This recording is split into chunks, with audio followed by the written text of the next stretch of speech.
Corona की तीसरी लहर पर जीत दर्ज करने के बाद अब हालात सामान्य होते जा रहे हैं। स्कूल भी खुल चुके हैं और अब परीक्षा की तैयारियां भी पूरी की जा रही हैं।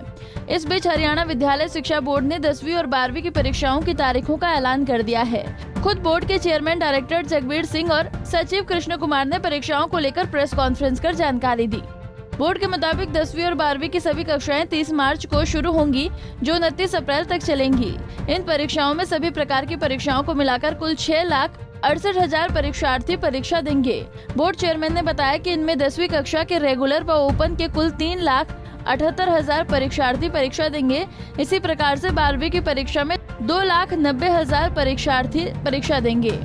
इस बार हरियाणा विद्यालय शिक्षा बोर्ड की 10वीं 12वीं की रेगुलर, कंपार्टमेंट, डिस्टेंस एजुकेशन या अन्य प्राइवेट विद्यार्थियों की परीक्षाएं 30 मार्च से प्रारंभ होकर के 29 अप्रैल तक चलेंगी। 12वीं की परीक्षाएं 30 मार्च से 29 अप्रैल तक और 10वीं की 31 मार्च से 26 अप्रैल तक रहेंगी। इस परीक्षा में लगभग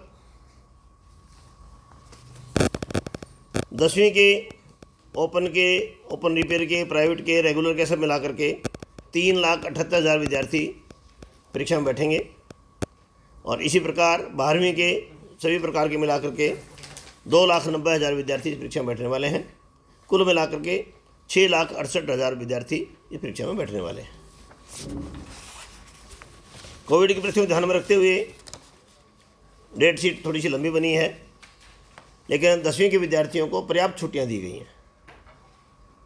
पहला सोशल साइंस का पेपर है, उसकी 2-3 छुट्टियों के बाद इंग्लिश का पेपर है, इंग्लिश के बाद हिंदी का है, हिंदी के बाद मैथ में 5 छुट्टियां दी गई हैं और इसी प्रकार साइंस में भी 6 छुट्टियां दी गई हैं।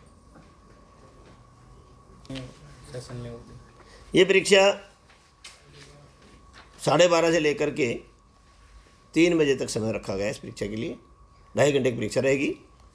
कोरोना की परिस्थितियों को ध्यान में रखते हुए विद्यार्थियों का सिलेबस 30% कम किया गया था।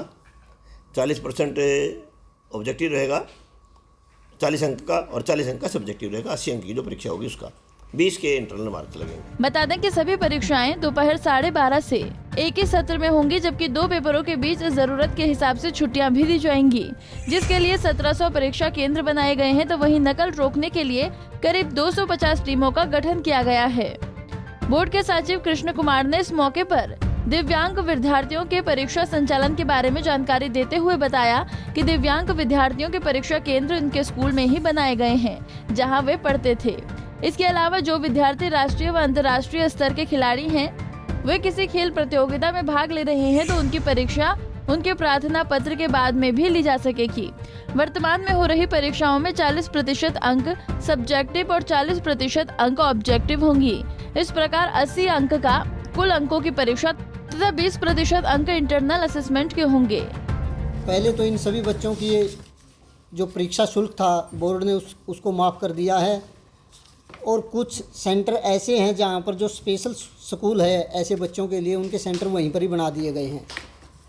इसके अलावा अगर किसी बच्चे ने लेखक की आवश्यकता है तो उसको लेखक की सुविधा उपलब्ध कराई जाएगी और इस तरह के बच्चों को अतिरिक्त समय 1 घंटे के साथ 20 मिनट का अतिरिक्त समय की उपलब्ध कराया जाएगा। इस बार भी बोर्ड ने कम सिलेबस के हिसाब से ही परीक्षा लेने का ऐलान किया है। परीक्षाओं में कोरोना गाइडलाइंस का भी पालन किया जाएगा। देखना ये होगा कि नकल को रोकने के लिए जो इंतजाम बोर्ड की तरफ से किए गए हैं वो कितने कारगर साबित होते हैं। भिवानी से अशोक भारद्वाज, पंजाब केसरी टीवी। हमसे जुड़े रहने के लिए हमारे YouTube चैनल को सब्सक्राइब करें और नई वीडियो की नोटिफिकेशन के लिए बेल आइकॉन को दबाएं।